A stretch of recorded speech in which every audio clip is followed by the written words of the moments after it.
اعوذ باللہ من الشیطان الرجیم بسم اللہ الرحمن الرحیم۔ بات چل رہی تھی دعاؤں کی کہ دعائیں ہمیں کس طریقے سے مانگنی چاہیے اور کب کب مانگنی چاہیے، اور دعاؤں کے اندر عاجزی کا ہونا بہت ضروری ہے۔ دعا انتہائی عاجزی اور خشوع و خضوع کے ساتھ مانگنی چاہیے، کیونکہ ہم جس سے مانگ رہے ہیں وہ بہت بڑی ہستی ہے، اتنی بڑی ہستی ہے کہ اس کے مقابلے میں کوئی بھی نہیں ہے۔ وہی ایک سپر پاور ہے، اس کے مقابلے میں دنیا کے اندر، زمین و آسمان کے اندر کوئی دوسری سپر پاور نہیں ہے۔ تو جب ہم اس کے سامنے دعا مانگ رہے ہیں تو ہمارے اندر عاجزی اور انکساری کا جذبہ بہت ضروری ہے، اور خشوع و خضوع سے مراد یہ ہے کہ دعا مانگنے والے کا دل اللہ تبارک و تعالیٰ کی ہیبت و عظمت و جلال سے لرز رہا ہو، اور جسم پر جو ہے وہ خوف اور کپ کپی کا عالم ہو، تاکہ انسان جب اس ذات سے مانگ رہا ہوگا تو وہ اپنے آپ کو چمٹی سے بھی بدترین اور کم ترین سمجھے گا، تب جا کر اس کی التجائیں اللہ تبارک و تعالیٰ کے ہاں قبول ہوں گی۔ انسان کے اندر تکبر بالکل بھی نہیں آنا چاہیے۔ دراصل دعا مانگتے وقت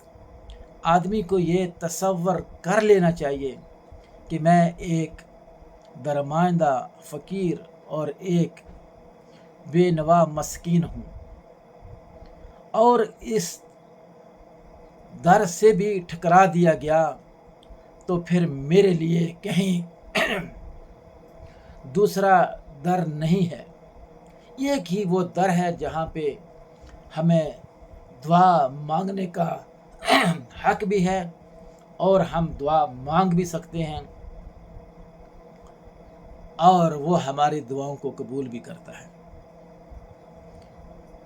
ادعونی استجب لکم، وہ بار بار کہتا ہے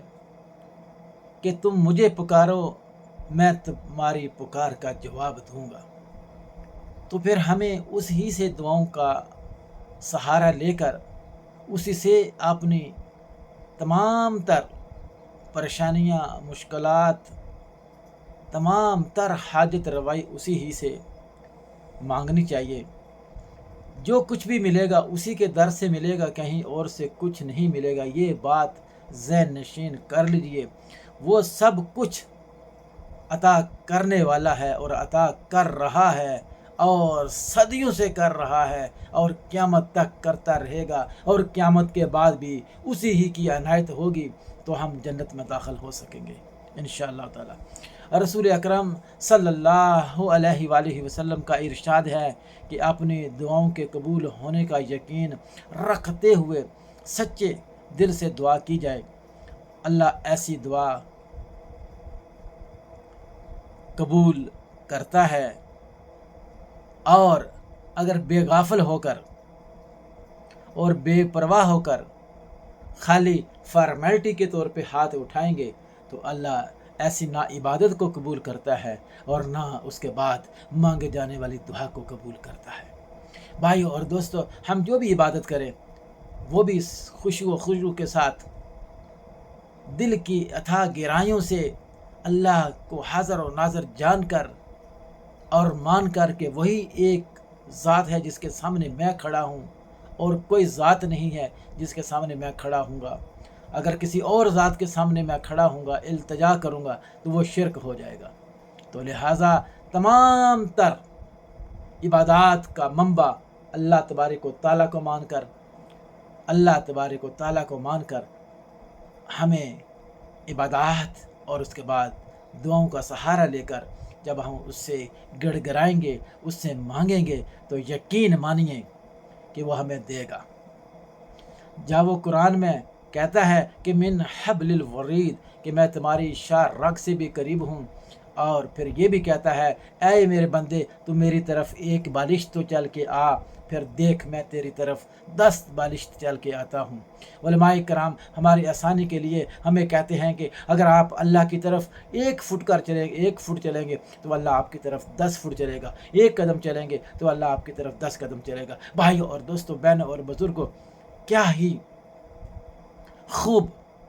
ہمارا رب ہے کہ ہم اس کو ایک دفعہ پکارتے ہیں، ایک دفعہ اس کے قریب آنے کی کوشش کرتے ہیں، وہ ہمارے اور سے زیادہ قریب آنے کی کوشش کرتا ہے۔ وہ ہر روز 7 آسمان، کہتے ہیں نا 7 زمینیں ہیں 7 آسمان ہیں، اور وہ آسمانوں کے اوپر عرش پہ رہتا ہے، اس کی دسترس تو ہر جگہ موجود رہتی ہے۔ کہتے ہیں نا کہ وہ ہر روز صبح صادق کے وقت